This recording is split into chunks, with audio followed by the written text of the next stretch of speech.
Hello and welcome to Beautiful Literature with me, Teacher Martha. Thank you for joining us today.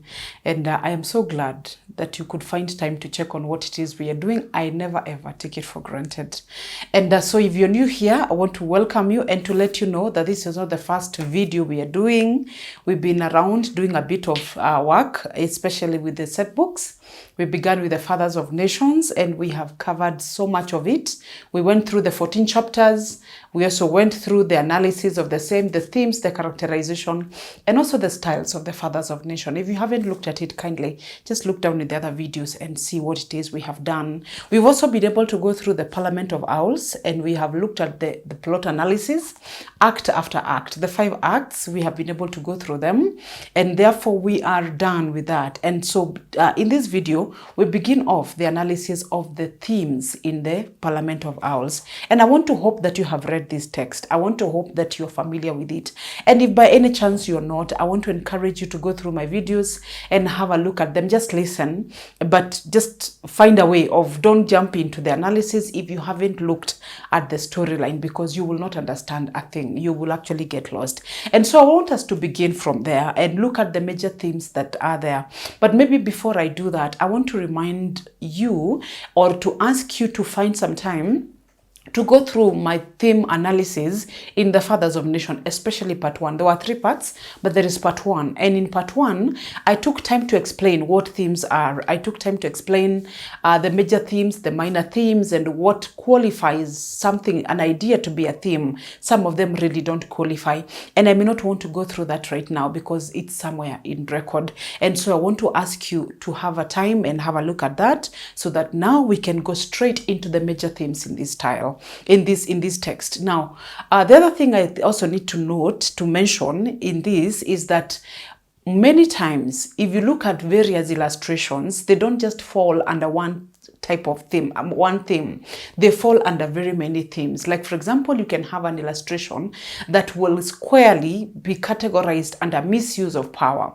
That same style, that same illustration, if you pick the theme of suffering, it will also qualify there, because this misuse of power has led to the suffering of the people, okay?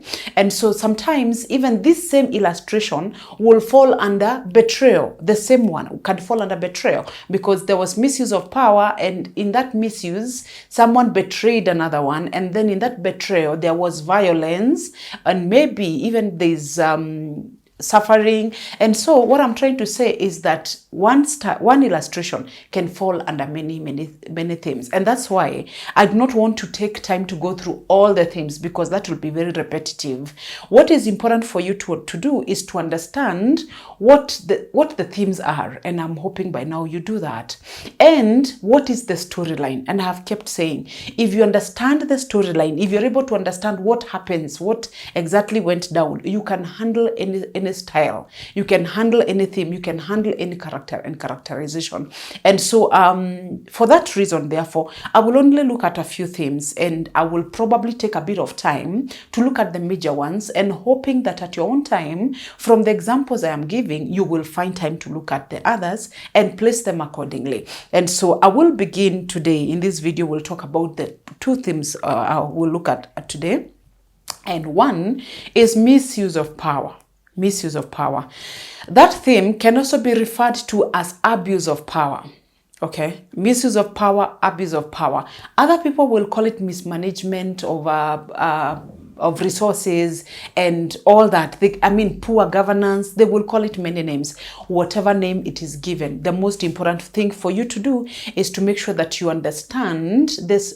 What illustrations are we given? And when you're giving this illustration, why are they referred to as misuse of power? So that even as you come up with other illustrations, therefore you will be able to place them accordingly. So let's go straight. We'll just pick a few illustrations, maybe just a few, so that just to guide you. But at your own time, find time to look at the others. And number 1, I want to begin right from the beginning of the text, where we have a conversation between Red String and Osogo. Remember when the act opens up with Osogo playing a flute. He's unhappy, he's looking very down, and he's looking very dejected. And there's a conversation between him and Red String. And the conversation goes on. When it's going on, Osogo asks Red String, "What are you doing out here?" here at this time. You are not supposed to be out at this moment, because you're a night bird, and at a time like now you're not supposed to be out. And what does Red String say? He says that that is not a problem, because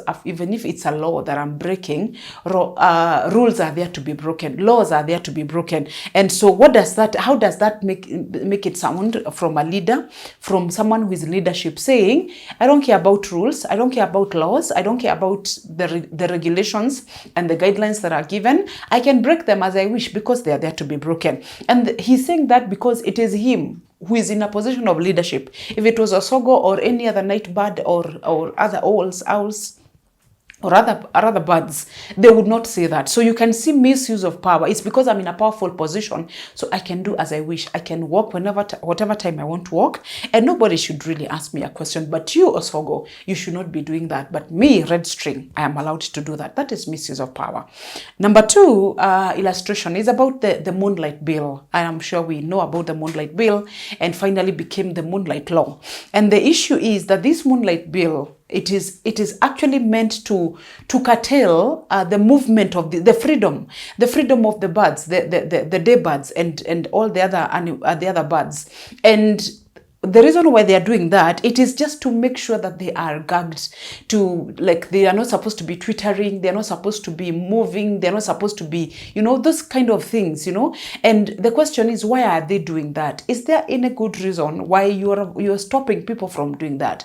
You're coming up with laws for the sake of it. And of course, not for the sake of it really, because they are coming up with it so that they can impose a tax on it and gain money from it. So why would you do something like that? You're doing that. You're misusing your position of power. These people, they chose you to be in power to protect them and help them and make their lives better. But what have you done? You've used the same power, one, to limit them.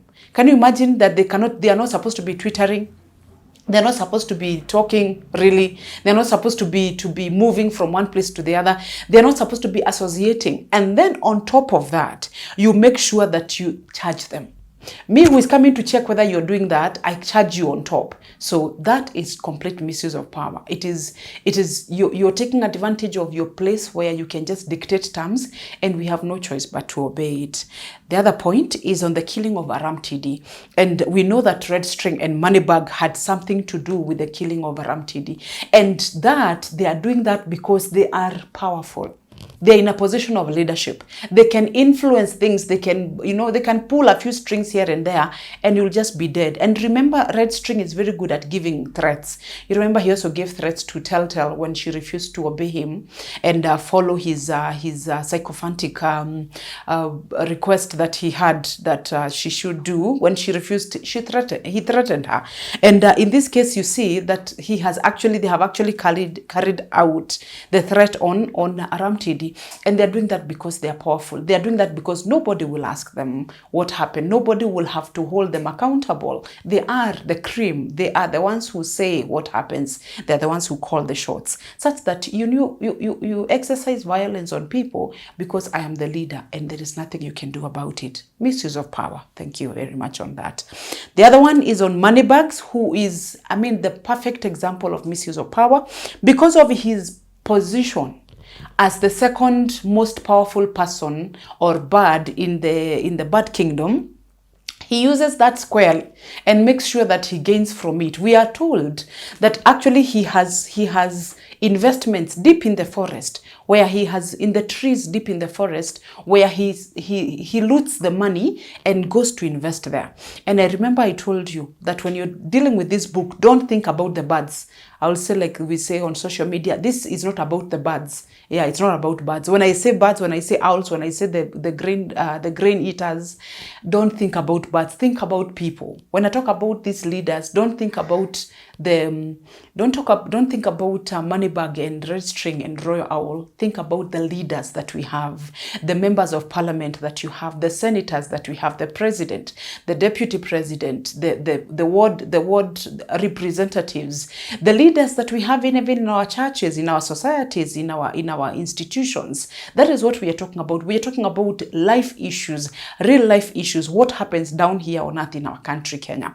And so therefore, Moneybags, because he's in a powerful position, he misuses that. He takes advantage of that. That's why he even brings in the issue of the Moonlight Bill, because after all, there's nothing they can do about it. It was sponsored by Moneybags. And remember even how he behaves in Parliament when he's the Moneybags and he's also the Speaker. And you can imagine how bad it looks when you're the one who is the Speaker and you are a member of the Parliament and you're contributing on both fronts and saying, it's really very chaotic. I think we went through that. And so that is misuse of power. Because I'm the most powerful, I will be anything I want to be and there is nothing you can do about it. The other point on misuse of power is the judiciary, okay? And the courts are under the watch of the vultures. And we are told the vultures were put there by Moneybags. That is how powerful Moneybags is. That he's the one who appointed the vultures to be there. And the vultures have no say towards Moneybags. Whatever the royal all wants, whatever Moneybags wants, whatever that kitchen cabinet wants, they will have to just obey. And remember, even when in Parliament, when the other birds were complaining, the Iron Lady, they were complaining, oh, this Moonlight Bill is not okay. We don't want it. It's not fair. They were told, yeah, you can go to the courts, but I can promise you that even the vultures, they are also in agreement with what we are talking about and they're in agreement with this bill. Now, what does that tell us? That actually Moneybags knows that the vultures, even if they like it or not, they will just obey. As long as Moneybags has said so, they will just obey. So we see the judiciary being under the mercies of Moneybags and the Royal Owl and all that, and that is misuse of power. Remember, even in our country, we say that the three arms of government are supposed to be separate: the judiciary, the executive, and all that is supposed to be separate. The judiciary should be independent in such a way that it's able to do its work without interference of the legislature and also the executive. But does that happen? I think you know better than I do. And so therefore, in this case, there's a lot of misuse of power because I am powerful. I am the one who is in charge. You as the judiciary, you as the courts, you'll just have to sing my song. The other point is the Iron Lady. What happens in Parliament, like we've mentioned, the Iron Lady who's been thrown out of the chambers, not because she has done anything, really. It is in her space. It is in her place as a member of Parliament to communicate and to say her thoughts and to say what she thinks. But she's not being allowed. Actually, she's been thrown out of the chambers because she's not singing the song that Moneybag would want her to sing. And why are they doing that? They are powerful. And you, Iron Lady, there is nothing you can do about it. And that is a show of might, and which is misuse of power. Let's talk about the police owl, which is who is meant to maintain the law. His work is maintaining the law. His work is making sure that the people that pay him the taxes and they sustain him, these birds that are able to sustain him, they are protected. But what happens? Do we see security there? No, we don't. Actually, they are complaining how they have been harassed, how they have been killed. In fact, it makes me very sad when I hear them say that you actually bring animals from the animal kingdom and bring them to your royal trees, and you take us there and you kill us and they feed on us. And he also talks about like the bat that is Oliktiga, who is the one who is very ruthless most of the times. They're talking about the python and all that. And so you realize that this protection, the security that we would really want to have, it is used not to protect the people, but to actually harass them. There is a lot of misuse of the power they have, misuse of the position that they have been, these birds have put them into. And so as we look at the police owl, the work that he does, most of the times he's used by Moneybags, he's used by Red String, he's used by Royal Owl to meet their personal needs and not to help the people. Like even remember the part time when there was demonstrations and what the police owl had been told, that he works with Oleg Tiga and make sure that they are quiet. There is no demonstrations going on. Whatever it is that you need to do, just make sure there is no demonstrations. We need a peaceful country. We need the Moonlight Bill to go on. So there is misuse of power in that point. I am hoping that we are together. So the last point, or the second last, yes, maybe the second last, is the Royal Owl also misusing his power by giving Moneybags too much power. who made him so powerful, really? That even some decisions, I mean, he leaves it to Moneybags to make all of them. And I think some of them Moneybags will just make without even consulting, because after all, as long as it is benefiting Royal Owl in one way or the other, he really doesn't really have to report to him. And that you as a main leader, you need to be held accountable to what happened to your juniors. The people who are under you, they should be able to account to you what it is they're doing. But when you give your junior leaders too much power, such that they end up harassing the others in a way that they are no longer, they are untouchable. Now, you as the main leader, you have misused your power. You have not used your power properly. You should actually not have been in that position because you have failed as a leader. And of course, even now, when this is also seen at the end of the play, where, for example, when Oyundi, you remember that story about Oyundi saying what happens, he did the other. Moneybags is the one who sells your secrets out. He's betraying you. Did even Royal Owl think of having a sitting with the Moneybags and asking him, is it true? Did you do that? Or even be taken to court for him to be tried there? No. But actually Moneybags, Royal Owl decides that Moneybags should be hanged. Moneybags should suffer because he should suffer the consequences of betraying him. And so therefore you realize that he does whatever he wants on his own without consulting anyone. Even at this point, during the swearing in, who decided that Oyundi will be sworn in? At what point did they sit to discuss? Royal Owl woke up and decided that I want her to be part of the parliament, and of course even gave her name Fireflinch and so on. So you can see how powerful he is, that whatever decisions he makes, nobody should be able to question that. And remember, even in that conversation, when Royal Owl says that I need someone to capture for me Telltale, and Oyundi asks, what will be done to the person who brings Telltale to you? And he says, if you bring her, I will make you this, I will make you this, I will, in parliament, I will allow you to be the chief whip, I will allow you to be this, and how does he just sit a roadside declaration and decide that appoint you without any due process? Now that is where we are misusing power. And the question is, does that happen in our country? Do we find our leaders doing things that we are wondering, how did that happen and why? And isn't there a system and ways of doing things and so on? And I want to hope that even as you go through the rest of the examples, illustrations we have, or even where we have Aramtidi and Telltale and the things the relationships they're having of being passing on the propaganda, are we able to see the misuse of power, especially from Red String and Moneybags, who are using these two in order to pass on the wrong information? I would want you to go through the text and come up with, there are so many illustrations on misuse of power, actually so many of them, and I will invite you to go through them. And in the comment section, I would love to hear what your addition is. Can you try and add a point or two on which other illustrations do you think there is misuse of power, so that we can add it to that list? And so anything that is beyond, that makes someone do beyond what is supposed to be done, and especially on the wrong, and especially it ends up making the other people to suffer and to disadvantage other people, and especially to advantage themselves. At that point, we can consider that as misuse of power. I want to stop that at that, and hoping that you understand exactly what it is with misuse of power. Kindly add to those examples. All right, so we can go to the next one, and that is betrayal.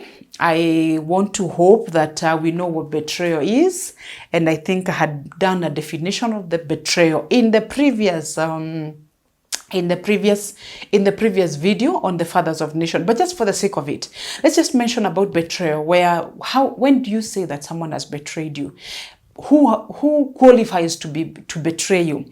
Most of the times, the people who betray you are people who are close to you, people that you trust, people that you think they should be with you, for you, fight for you. When they don't do that, that is betrayal. But when you meet people on the road who really don't care about you, they don't even know your name, even when they misbehave and do something that is annoying and maybe that hurts you, you don't feel so much pain like when you do that. Someone who is close to you, family or friends or colleagues who you've worked close with, when they do that, you really feel the pain because you didn't expect that. You didn't see that coming. You expected better from that person. So therefore, when you're talking about betrayal, there must be an element of expectation. I expected, because of how far we have come together, that you should treat me differently. You should respond differently. I expected that you should know better and, of course, respond better. And so let's have a look at those illustrations on betrayal. Number one, we have Telltale betraying the other birds. And because at the beginning of the text, we have Telltale, who is being approached by Red String so that she can be used to talk about the moonlight bill. And she refuses. She says, not this time. In the past, you used me and you actually lied to me. And that's another element of betrayal, that she's actually also was betrayed by Red String, because when they were using her, remember Telltale is the bird that the other birds, the day birds and the grain eaters, they trust her. Actually, maybe that's where her name is coming from. And she's the one who kind of gives them warnings and give them, she's like the person who gives them the 411, and whatever it is that they need, it is her who passes that on. And so when she, at some point, that is a flashback that we learn that there's an incident that happened where weaver birds, they call them the Weaver Massacre.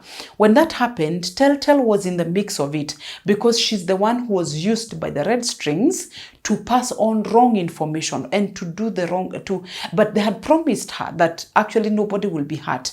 And from that story, we realized that Osogo actually had been targeted. It's only that somehow he escaped or he survived. But 33 weaver birds, they died. And so they were very unhappy about, she was very unhappy about, she felt betrayed by Red String. And she says that this time I will not allow you to use me to betray the other birds. And of course, now when you talk about betrayal, I think that is one big betrayal, where Telltale betrays the birds. When she betrayed the birds when she was used by Red String some time back. She's also betrayed by the Red String and his people and the money bags and all that. When they used him, they used her, and they didn't do according to what they had agreed, and she ended up looking very bad to the eyes of the other birds, because they thought actually this one is working for the owls. And then even as we speak, you realize that Telltale is also experiencing betrayal, because when she refuses, Aramtidi comes in and says, why are you dealing with this small bird? I can do whatever it is you want to do. And you see the response of Red String towards that statement, and says, actually, just know that even if you don't do this, it will catch up with you. And it's like he's threatening her and telling her, actually, already you have betrayed them, because you have already given me information that there will be a demonstration, there will be a riot somewhere. And so that is already information that you're giving me that you're not supposed to have given me. So you're also betraying. So you're not as good as you want. It's just blackmailing her and making her feel very guilty. And of course, Telltale does not bow. She says, go ahead and do whatever it is you want to do, but I am not betraying the birds again. And so, of course, Aramtidi is there insisting that I should be able to handle whatever task you want to give Telltale to do. Very good. Let's go on to the next illustration of, we have said that Aramtidi betrays Telltale also, and by supporting the moonlight bill. And I think it's important to explain this point, that Aramtidi, when he's taking up this point, he's actually very excited about it, because he knows that the moonlight bill prohibits people, the birds, from twittering and, all those small talking. And that is what Telltale does. And so when Aramtidi is supporting this bill so much, is because he actually wants this small bird to almost become jobless in quotes, because you can't be doing something illegal. You're not supposed to be telling. You're not supposed to be telling the other telltales about the tales. That's how they put it. And so Aramtidi, he does that, forgetting that he's also a bird, a hornbill. But he thinks, if you look at their conversation with Red String, he thinks that actually because he's not, even if he's not an owl, they will be exempted, that hornbills will be exempted. That so even if the moonlight bill is coming, it will not touch us, it will not affect us, as we can move on with life as usual. And so when he does that, it's betrayal. You are a fellow bird. Where are you supporting something that will disadvantage all of us, and so on. I hope you get that. And of course, this part for him accepting is because of a promise he had been made. He had been promised a rat every night, served with delicious soup at the royal trees. So he would rather betray the birds by a promise of a rat and delicious soup at the royal trees, especially when he imagines he'll go to the royal trees. I think for him, he would rather betray anyone on it. And so the next one, just maybe we are winding up on the betrayal, is that in Act 4, that is on scene 1, you realize that when Oyundi is trying to make movement concerning all these things, the plan that he's having, there is one bird that says, but you, Oyundi, you need to be very careful. The things you do, the things you say, you make the money bags to think that all of us are with you. You make them think that actually we are also with you and we are against them, which is not the case. And actually she left.